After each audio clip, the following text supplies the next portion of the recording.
If you're a SaaS founder and you're wondering why you feel like you have a solid product, but the traction around it in the market feels random and scattered, let me cue you in on a little bit of a secret. You don't have a growth problem, you have a trust architecture problem. Today, I'm going to break down the one thing that scales faster than your roadmap, converts better than your sales team, and compounds harder than any paid ad ever will. It's time to talk about trust and why it's your new competitive moat. Let's be brutally honest for a minute and talk about how crowded this SaaS market is. It's absolutely fucking ridiculous. Every single feature gets copied, every price is undercut, and every roadmap looks the exact same. But trust is the only uncopyable asset that we have left. And yet, most startups treat it like seasoning, when in reality, trust needs to be the scaffolding that holds up your funnel before the buyer even talks to sales. In this video, I'm giving you our full blueprint, how trust works psychologically, where it leaks out of your funnel, and the 5 levers you can pull right now, today, after this video, to build a brand that buyers believe in. Here's the truth about SaaS buyers. They default to doubt. They're not just choosing a tool, they're betting their team's time, their budget, and their reputation on it. And especially if you yourself are a startup. This means that every single decision is filtered through one question and one question alone. Can I trust you not to screw this up? And 2 hidden questions that might be tucked away somewhere in the subtext of your conversation will be, will this work the way they say it will? And will they support us when it doesn't? Because let's face it, we've all gone through arduous sales cycles where the sales reps overpromise, underdeliver, and worse, the support team tells you that those features that were promised aren't even on the roadmap yet. So where do you go from here? This might show up in real life with a few symptoms. Things like booked demos but no shows, activated trials with very low or no usage, and procurements that stall for months on end with prospects trying to tell you, hey, just check back at the end of the quarter. But when that time comes, just check back at the next end of quarter. These really aren't product objections. Odds are they are evaluating other platforms that are your competitors that are going to solve that problem. They just don't trust you yet. These aren't product objections in most cases. They're not just waiting for something to magically appear in your pipeline. They're not waiting for a feature that they haven't been educated on yet. They realistically just don't trust you enough to give you money. So they're going to go to one of your competitors while they're kicking your can down the road. Trust is like a mental shortcut. When the stakes are high, buyers don't want more info, they just want less doubt. They want to believe in your product as much as they believe in their own. Again, we're all startups, effectively helping other startups, and it's interesting when there's a new tool that comes onto the market, and word of mouth is the best kind of marketing. We experienced this instantly when they came on with a cold email. Absolutely everybody started using it immediately. I didn't need to see a single ad. I didn't need to read any of their product documentation. I didn't need to talk to any of their sales reps. It was an easy, this is what everybody else is using right now. This is probably what I should be using as well. It's the same thing when I left HubSpot for ADIO. It was like, absolutely everybody that's on my feed right now is hemorrhaging out of this other ecosystem because they were upset about the lack of support that HubSpot was giving them, and there was this brand new platform that gained trust immediately, and therefore got a sort of cult following. But when your product constantly has bugs or failed roadmap launches or feature launches, you start to get into this muddy world where you find that your prospects will easily trade more features for familiarity and consistency, knowing that when they sign on to your platform, it is predictable, there aren't things that are moving around all of the time, and they know that even if it is a subpar product, it's going to work for them. Because let's face it, even as a CEO of a marketing agency that works and sells into software companies, I'm not highly technical. Yeah, sure, I can code here and there, but the second I get snagged up for more than 3 or 4 minutes with a bug, I am wanting to pull my hair out, and it's like, why do I even give these guys money for, whether it's a monthly subscription or whether or not it was a larger, more expensive license? Here are some trust levers that you can utilize during the buying process. For 1, familiar design patterns. 2, public roadmaps. 3, support visibility. And 4, brand voice consistency. So let's kind of like run through these one by one. Familiar design patterns, you don't want to reinvent the wheel. At this point, SaaS companies have been around for a couple of decades. We know what a good dashboard looks like. Stop trying to come out with a new one. Yeah, go with the cookie cutter, sort of tried and true, know what you're going to expect and what you're going to deliver. And then from there, iterate, test, maybe have a batch of a pilot group where 5% of your organization or 5% of your customers try out a new dashboard or a new feature. Experiment in that 10% range. But the 80% range, 70% range should mostly be things that people are used to seeing, can look at and recognize, oh, this is how I use this product. I've been here before with a competitor. I don't have to go ahead and learn a completely new operating system just because some random startup thinks that they are the next technical Da Vinci. It's really just going to set you behind. 2, public product roadmaps. Be visible, build in public, and be transparent. Have a page in either in your knowledge guide, your knowledge base, I should say, or a article on your website that gets updated every quarter of, hey, people, this is what we're building. This is how we've taken your feedback and actually implemented all of that onto the roadmap. It's public. You know what's coming down the road. So that way there's never going to be a situation where your sales reps are over-promising and under-delivering or don't even know what's launched. I've worked with companies before where sales reps were pitching products that weren't even on the roadmap because they had been on a roadmap 6 or 7 months ago, but of course the roadmap changed. Things got put on the back burner. We prioritized other things, and nobody, even internally, decided to inform the sales reps. That should never happen, for one, and for 2, we should have the same level of transparency or that we have internally with your external stakeholders or prospects. They should be able to come in and say, hey, these are the exciting things that this company is building. Support visibility, number 3, is one of the most important things. Having a great CS team is the lifeblood of your company. More often than not, you have SaaS customers come on, they have a great, hopefully, sales experience, they get handed over to a CS team, and then all of a sudden they don't hear back from the support ticket, for their onboarding for another 2-3 weeks. And it's already like, oh, I feel duped. They took my money and now all of a sudden they don't care, or I'm having a hard time onboarding, I don't understand this feature, I'm not really getting the value that I wanted as quickly, and that's just a recipe for churn. Really important to have a public knowledge base, tons of support articles, have a chat bot available that can answer questions in real time, and then make sure that your actual support human team members will be able to get back to any type of dispute, typically within 24 to 48 hours. The sooner, the better. Last would be brand voice consistency. As a product marketing manager, this is my bread and butter. Acting like a liaison between all of the cross-functional teams is incredibly important for somebody in my role, making sure that every department, from sales to your developers to your CEO to the support team, are all speaking the same language is incredibly important, and something that a lot of companies just miss. So many times, I see the sales team acting like a completely different company or communicating about a product in a completely different way than how it actually works, or as the support team is, or as how the marketers would actually be communicating this, out in all of our sales collateral and, our one-pagers and, slide decks and all of that stuff.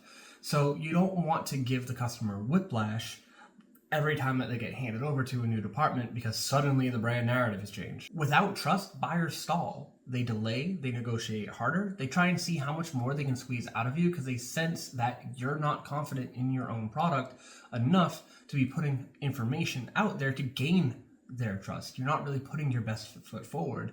They forward your email to somebody else to get a second opinion, and then they go poof, they disappear, they're fairy dust. Trust is the new moat in the SaaS market. Features get cloned almost daily. Prices get undercut, and trust, that is something that you earn and you can keep, and it cannot be replicated. It builds somewhat of a brand equity. It builds a cult following. It builds people that actually will stay with you when there is a hiccup, like your service goes down for an afternoon, even though that user had a crunch time project that they had to get done, they understand and will be more likely to forgive you if they trust and they respect your company and don't just see you as some random vendor that they happen to have to sign on to get their work done. If you're not a cost center and you're a partner in their business, then you're going to increase lifetime value and they're going to be a lot more forgiving when things do go sideways. To add some statistics to this, we see that trust-rich brands see a 30 to 40% increase in trial activations, a 27% higher conversion rate for high-intent leads, and a 22% lower early-stage churn, which is incredible considering the most volatile point for any SaaS customer is the first 90 days, effectively a failed onboarding. This isn't just feel-good brand theory, it's conversion math, and most SaaS funnels are leaking trust at every single stage, which is no wonder why they're not able to sign the amount of deals that they really need to go get a Series A, go get their Series B, or not lay off 20% of their employees every year. That one felt a little bit personal, but I've seen it at every single startup I've ever worked at. Time to get a little bit tactical here. These are the 5 trust levers that your SaaS business will use as growth accelerators at this stage. 1 would be strategic storytelling. When you publish like a partner and not a vendor, you build trust. When you include case studies with proof, not praise, actual quantifiable data around the successes, you gain trust through transparency. And an honest founder content, so building it in public and showing your wins and showing your losses, having your founder's face be there saying, here's how our product works and where it doesn't. This is who we want to serve, and this realistically is who is going to struggle on our platform. We want to partner with people like this. We want to show people like this another option, even if it is with another company. That in and of itself will build tremendous amounts of trust. 2, social proof. Video testimonials with names and faces from any and all of the customers that your support team has absolutely kicked ass with over the past couple of quarters. Get them hot, get them fresh, get people that are your evangelists on call with fireside chats, giving you UGC, giving you video testimonials that you can post all over your website or all over your social media is pivotal. Because it's one thing for me as a marketer to come out and say, hey, you should love this product. We can do XYZ things. Of course I'm trying to sell you. There's this layer of tension that the user or the viewer has to work through in order to trust me because I'm getting paid to shill it to them, right? Whereas the customers aren't. The customers are paying to use the product and then offering their time to go ahead and shoot video testimonial. That in and of itself, there's such a lower barrier of entry to say, hey, I should trust this person. They're having a great time on this platform. We should as well.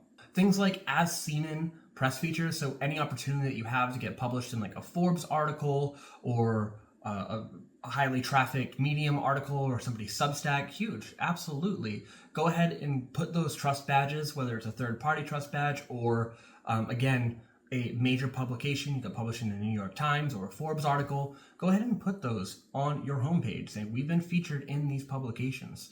That is a huge flex. The last thing in the section would be logos that link to a one-sentence win. So this is similar to the video testimonials, adding the names and the faces. Put logos of the customers that you have worked with, the people that you have served, the people that you have kicked ass with, and instead of inundating them with pages-long case studies that people probably aren't going to read all the way through anyway, boil it down to just 1 to 2 sentences that people can read at a glance. Say, wow, this person worked with Atlassian and helped them get their first $1 billion quarter. Isn't that wonderful? People will gravitate towards those bite-sized, memorable pieces of information. Number 3, trustworthy UX. So clear pricing, obvious CTAs, and GDPR badges. They want to see that you are secure, you are compliant. The obvious CTAs aren't making them think too hard. They know exactly what they're going to get when they click on that button. And clear pricing. I've been somebody that's grappled with this back and forth. I see a lot of other agency owners or a lot of other big agencies that I compete with, they don't put their pricing anywhere on their page at all. You have to reach out to their sales reps. Whereas in my case, I have a whole pricing page plastered right in my top menu. You can click on, you can see exactly what people are paying to work with me.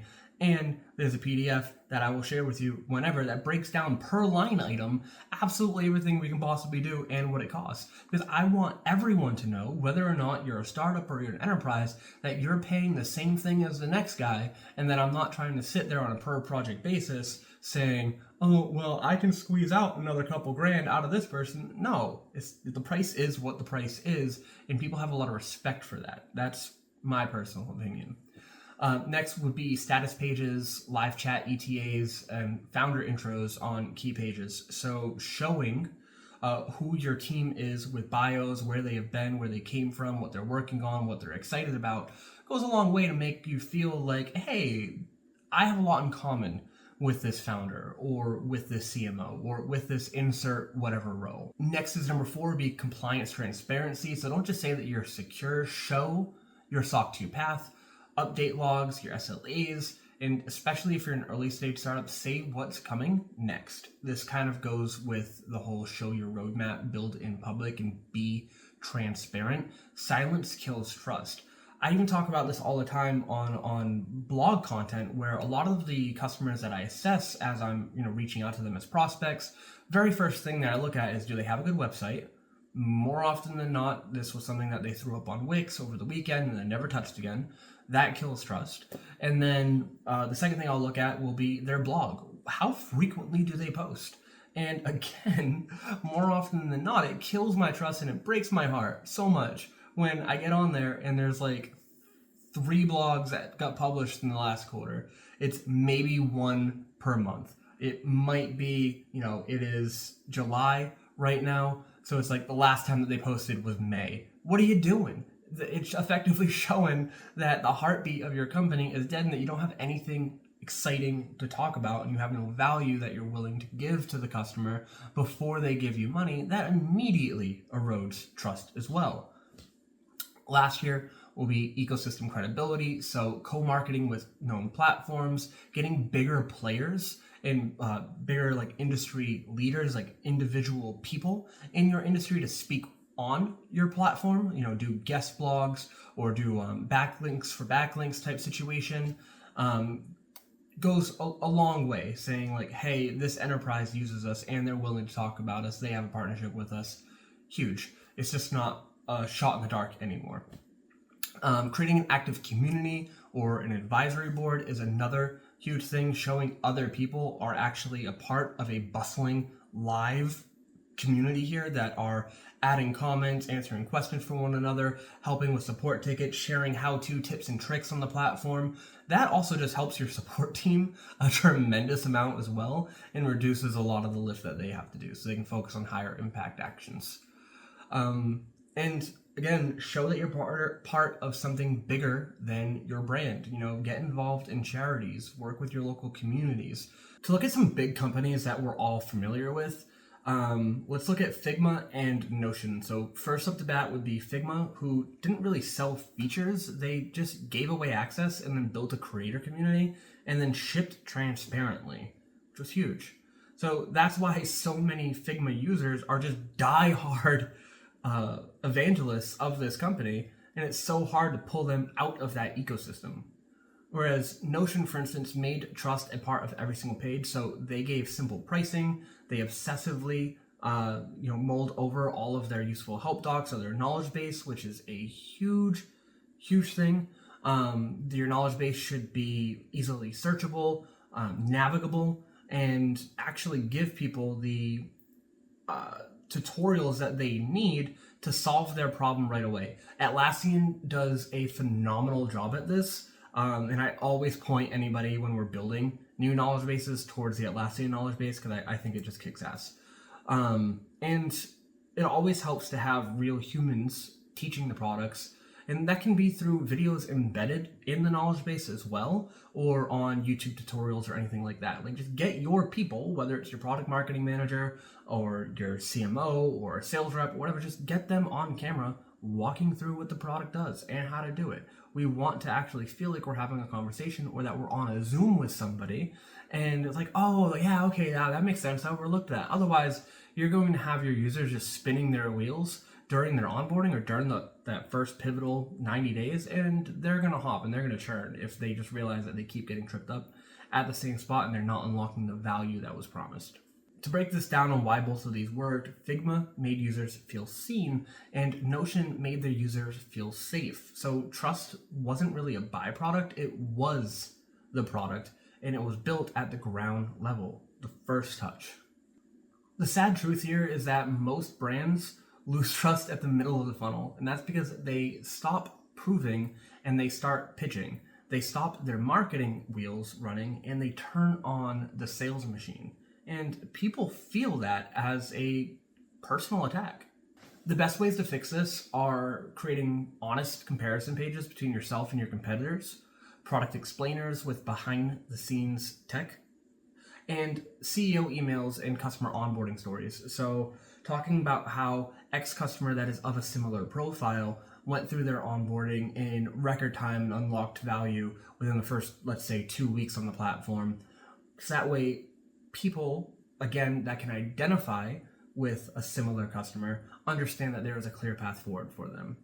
Last would be performance guarantees or white glove onboarding trials. So really making sure that your sales reps your support reps are heavily involved in onboarding. Or you can utilize things like app queues or Pendo to have onboarding come on, a user come on to onboarding, and then be walked through, step by step with these pop-ups on platform.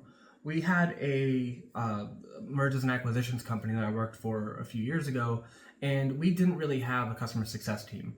Or we had a customer success VP that was still hiring their team, but at the time, that meant that the sales team was effectively managing all of those support tickets. We ended up finding out that a good 60 to 70% of the sales calls were actually just support calls. They were effectively selling people. Then those same people were realizing that the product wasn't what they were sold on, would get super frustrated because it was an end-to-end deal sourcing through due diligence and then eventually, integration platform. So a lot was going on. It wasn't like a sandbox that you can just jump in and understand intuitively. You needed a coach. What we ended up doing was integrating app queues at the time and gave a 112-step process with a progress bar and a certificate at the end, walking users through exactly what they would need to do from the 3 primary pillars, which is deal sourcing, due diligence, and then integration.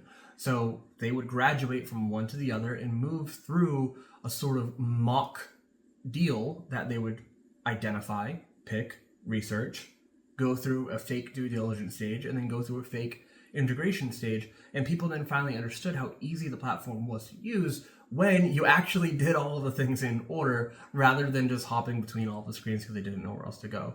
We ended up seeing a significant drop from that 60 to 70% of their calls down to like the single digit. It was like not single digits, like 17% of their calls were still support tickets.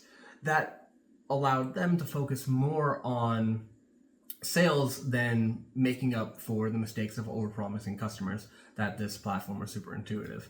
We're also able to validate how much this user actually knew based on how far along in the tutorial they actually completed. So if they had done something like 37% and they came in and they were super irate on the phone, this product doesn't do what you told, you only went 37% through the app queues tutorial, no shit, you don't know what's going on. You got a third of the way through. The questions that you're asking are around the 70% mark or whatever, like go through it.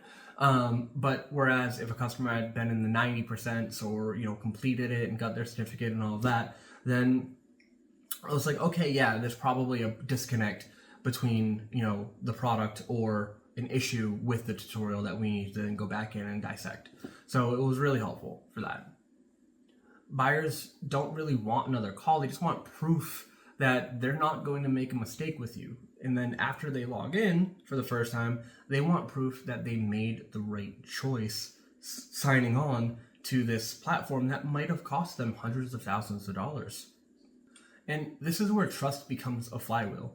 You need to embed it in your content SOPs, you need to track it in your analytics, and you need to build cross-team trust through playbooks for sales, CS, and marketing. And it's your PMM's job to make sure that all of those departments are on the same page with the same narrative, so that way there isn't any whiplash when a prospect evolves into a customer and then evolves into an evangelist. Easy ways to do this are by getting one customer quote from all of your customers, a verifiable data point, and one human behind every claim, so you can put their face, their name, their title, and then start posting testimonials that they gave you onto your website or into your sales collateral. Run quarterly audits, score every web page by trust tier, and start measuring trust like you measure trial conversion. Final word here is that trust is not just a vibe, it's a growth lever. If you've made it this far, here's one last takeaway. Your best features won't save you if your buyers don't believe in you. Trust isn't soft, it is your hardest edge. At Dipity, we help startups build trust as an operating system from the ground up. One that drives pipeline, closes deals, and helps customers longer than your next feature cycle ever will. If you want us to audit your trust gaps, we are available. Feel free to go to dipity.digital, fill out the form, and we can schedule a free discovery call and see where we can plug in. We can show you what most teams miss. We've been there, we've done this with dozens of startups in the past. We can do it with yours. It's really simple. In the SaaS market, belief closes more deals than buttons on your dashboard. Again, my name is Morgan von Druitt. I'm the founder and CEO of Dipity Digital. I've spent the past 10 years working with seed through Series A startups, and teams that I have been on have been directly responsible for upwards of $1.3 billion in marketing source revenue. I've made my way around the block a couple of times, and I'm bringing my lessons to you. If you enjoyed this conversation, please hit the like, subscribe button. Maybe leave a comment below to let me know what you're struggling with or what you liked about the conversation, and click on one of these things up here. I will put some video that you can also listen to about other topics I'm sort of ranting. So I'm just going to do this for a little bit. We're going to do it on that side. It's going to be there. Boom. That video is what you should watch. And then over here is where you should subscribe. I think I got that right. Bye.